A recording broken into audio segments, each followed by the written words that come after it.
आज हमारा जो टॉपिक है वो है कि इलेक्ट्रॉन की चार्ज टू मास रेशो किस तरह मालूम की जाती है। हम ये बात जानते हैं कि अगर कोई भी चार्ज मैग्नेटिक फील्ड में v वेलोसिटी के साथ, जैसा कि यहाँ पे दिखाया गया है, v वेलोसिटी के साथ अगर कोई भी चार्ज मैग्नेटिक फील्ड में मूव करता है तो मैग्नेटिक फील्ड उसके ऊपर एक फोर्स लगाता है जिसकी डायरेक्शन लेफ़्ट हैंड रूल से दी जाती है। लेफ़्ट हैंड रूल के मुताबिक अगर हम लेफ़्ट हैंड की तीनों फिंगर्स को 90 डिग्री के एंगल के ऊपर कर्ल करें और मिडल फिंगर की डायरेक्शन ऑफ वेलोसिटी में हो और इंडेक्स फिंगर की जो डायरेक्शन है डायरेक्शन ऑफ मैग्नेटिक फील्ड में हो, यहाँ पे मैग्नेटिक फील्ड पेपर के अंदर की तरफ है, तो आपका थंब जो है वो मैग्नेटिक फील्ड की डायरेक्शन को शो करेगा, मैग्नेटिक फोर्स की डायरेक्शन को शो करेगा। ये मैग्नेटिक फोर्स की डायरेक्शन पॉजिटिव चार्ज के लिए है। हम इलेक्ट्रॉन की E/m mass charge to mass ratio मालूम करना चाहते हैं, तो हम क्या करेंगे, हम एक इलेक्ट्रॉन को फर्ज करेंगे जो कि v वेलोसिटी के साथ बड़ी तेज़ी से इस मैग्नेटिक फील्ड में दाखिल होता है। मैग्नेटिक फील्ड की गैर मौजूदगी में तो इस इलेक्ट्रॉन ने सीधा निकल जाना था, लेकिन मैग्नेटिक फील्ड इस इलेक्ट्रॉन पे एक फोर्स लगाता है जिसकी डायरेक्शन लेफ़्ट हैंड रूल से दी जाती है।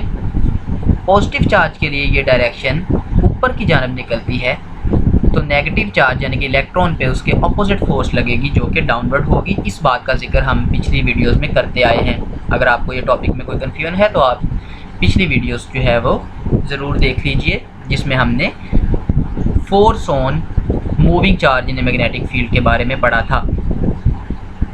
अगर आप नोट करें तो हर पॉइंट के ऊपर इलेक्ट्रॉन पे जो मैग्नेटिक फील्ड फोर्स लगा रहा है वो फोर्स वेलोसिटी के परपेंडिकुलर है। बिल्कुल इसी तरह की जो फिगर है हमने सेंट्रीपिटल फोर्स में भी देखी थी। इस परपेंडिकुलर फोर्स की वजह से इलेक्ट्रॉन सीधा जाने की बजाय सर्कल में मूव कर जाता है। जब ये इलेक्ट्रॉन यहाँ पहुँचता है तो हर पॉइंट पे ये जो मैग्नेटिक फोर्स है, आप मालूम करके देख लें, हर पॉइंट पे मैग्नेटिक फोर्स वेलोसिटी के परपेंडिकुलर होगी। यही वजह है कि जो इलेक्ट्रॉन है वो बजाय फॉरवर्ड मूव करने के मैग्नेटिक फील्ड के अंदर सर्कुलर मोशन करने लगता है। ये तो था कि मैग्नेटिक फोर्स की डायरेक्शन की वजह से इलेक्ट्रॉन सर्कुलर मूव करने लगेगा। तो चलिए चलते हैं और अब इसकी इक्वेशंस लिख के और E/m मालूम करते हैं। हम जानते हैं कि अगर इलेक्ट्रॉन की वेलोसिटी v हो और उस पर चार्ज E हो तो उसके ऊपर जो मैग्नेटिक फोर्स अमल करती है वो -eV होती है, -eVB, लेकिन उसकी मैग्नीट्यूड eVB होगी। तो सबसे पहले ये मेरे पास फोर्स है जो इलेक्ट्रॉन फील करता है जब वो मैग्नेटिक फील्ड में v वेलोसिटी के साथ मूव करता है।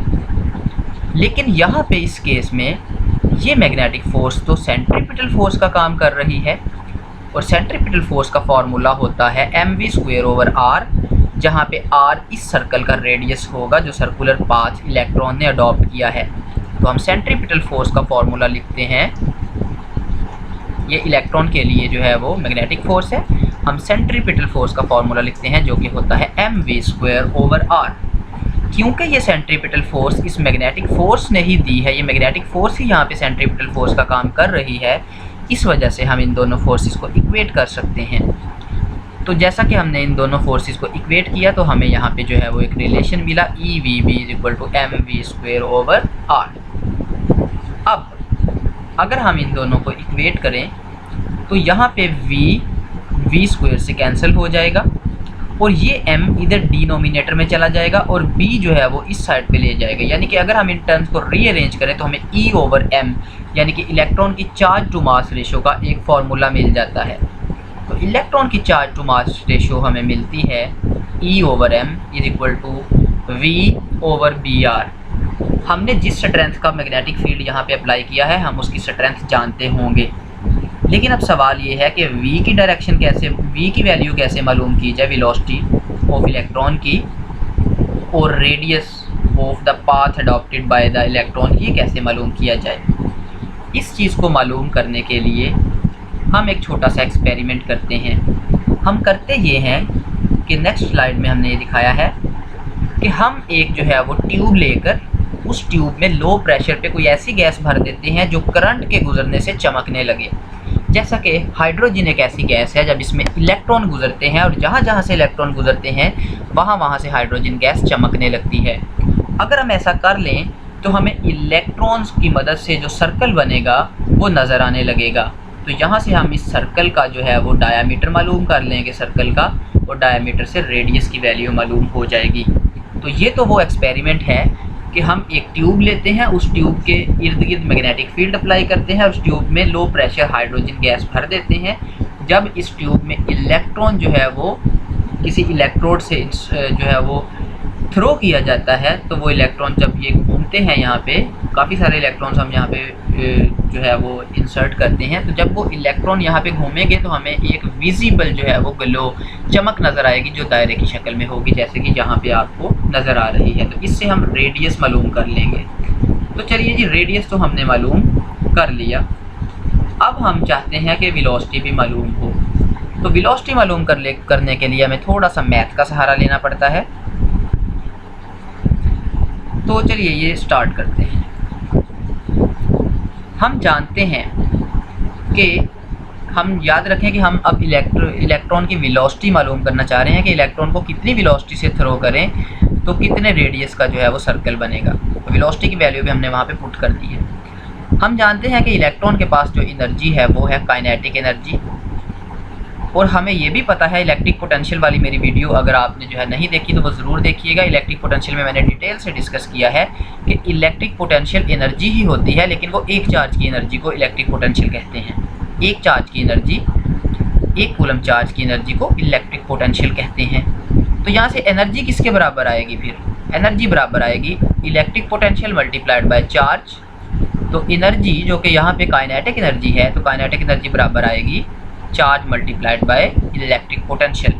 लेकिन काइनेटिक एनर्जी तो बराबर होती है हाफ mv² के।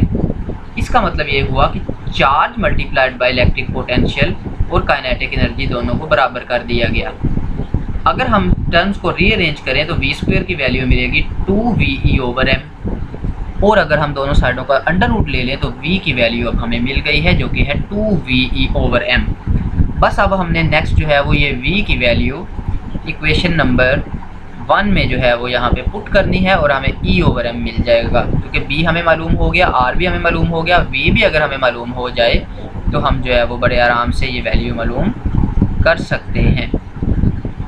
तो अब हम जो है वो यही करने लगे हैं।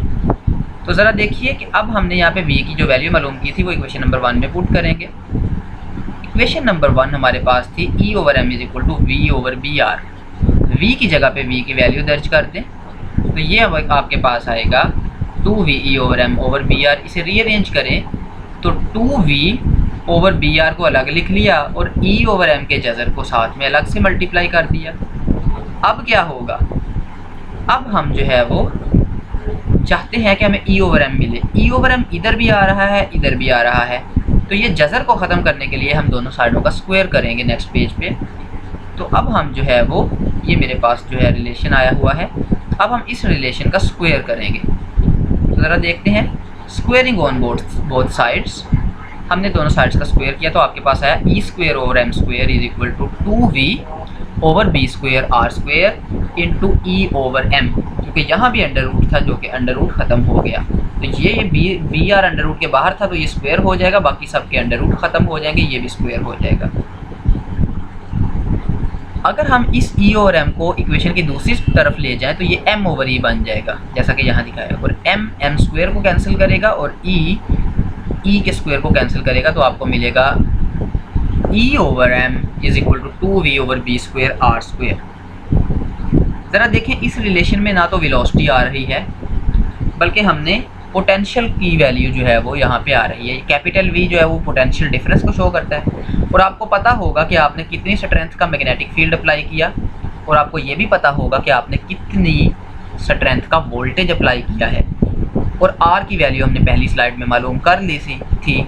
तो इस तरह की इक्वेशन बनाने से हम ईजीली जो है वो इलेक्ट्रॉन की चार्ज टू मास रेशियो मालूम कर सकते हैं। उम्मीद है कि आपको आज की वीडियो पसंद आई होगी।